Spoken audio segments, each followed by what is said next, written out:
What's your name? I'm Paul Freeman. Hey, Paul. Jim. Jim. Jim Graywolf. Good to meet you. Good to meet you. Sue. So yeah, I came up from Nashville, Tennessee. I guess a little over 3 weeks ago.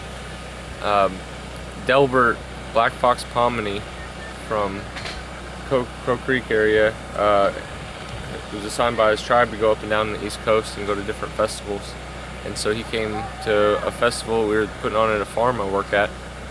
And he showed up there the last day and helped us with our closing ceremony, and was recruiting people to come up here to help with the dapple fight and helping honor the treaties. And it just so happens that we had a water filtration truck there with Love Water Nashville, and it has about 10 filters on it and reverse osmosis, and it's all in a nice little box truck and 300 gallons of storage. So we drove that up from Tennessee, and we've been providing drinking water and reverse osmosis for the kitchen, and, just helping people get better hydrated and get away from the plastic bottle. We've had a ton of plastic bottles donated, as you can see over here. Yeah. There's a mountain of them. And so, what do we do with this water that's been sitting out in the sun, getting baked, releasing the plastics that cause cancer? And every breast cancer patient, they find plastic residuals in the breast from plastic water bottles. It's stolen water, for one, put into a petroleum product, shipped cross country, and then shipped again, and then shipped again, and then ends up here, which, it's good-hearted intention, but misplaced energies. So with that, I know about the Love Water stuff, and it's great, and we have a GoFundMe /Love Water that we're doing to raise funds for water containers and filters, so we don't have to drive the truck up to the gas station to fill up. We can get the proper filters, draw it out of the river. We'll have clean reverse osmosis water here all winter and into the spring and whatever. So that's one of our goals, is to get that in personal water containers, either stainless steel or glass, protected glass, so people can not have untainted water. And so that's one aspect of it. And then, I've been doing infrastructure work since about 2003 as a commercial diver. But in 2010, after the BP disaster, I kind of had a change in my career path. And so I decided to put my energies in to help people grow their own food and build their own homes. And I went and got certified through the Monolithic Dome Institute as a monolithic dome builder. And a monolithic dome is an airform shaped like this, or any size. You get on the inside of those, spray your polyurethane foam, hang your rebar, shoot on your concrete, and you've got a home that'll stand up to 450 mile per hour winds, earthquakes, they don't rot, they don't burn, 50 to 7% more energy efficient.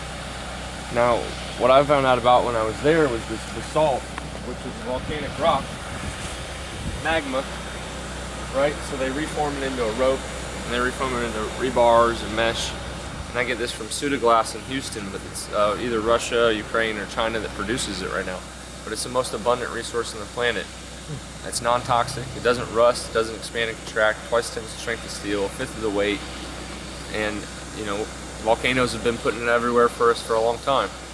So you put that in conjunction with concrete, which is energy intensive and usually only has a 40-50 year lifespan because of the steel reinforcement they put in it. But when you add the basalt, we're talking about centuries of use, so this becomes generational housing for people. And whatever purpose it may be, a garage, a gazebo, industrial uses, whatever. Now this is a simpler, uninsulated version that we're building here. There's an Echo Shell 1, and because we're trying to do everything as permaculture based as possible and apply biotexture techniques like earthshift, we're going to reuse the water bottles. We're saving the water out of them using dish water, but we're taking these water bottles here and we're going to build up this dome with it, and then we're going to do a thin layer of mortar over the whole thing, and it'll be reinforced with basalt rope.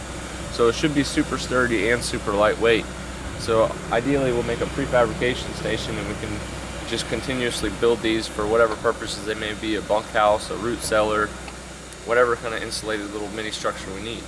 We also brought a 20-foot diameter airform, but they come in any shape and size. They have mobile cabins and all that stuff, so there's a lot of applications for it. And so I basically, since I've been here, I've been coming to the community meetings, and I was voluntold by elders to help help the quality control of sustainability and get rid of some of the waste and reuse rather than try and recycle, because the majority of stuff that gets recycled ends up burning more petroleum and not legitimately being recycled, and ends up in a landfill anyway. So, so I say let's strip mine landfills and not mountains. There you go. Awesome. All right. Wow. Thank you for all you're doing. It's amazing. Thank you. It's good to see young guys do it.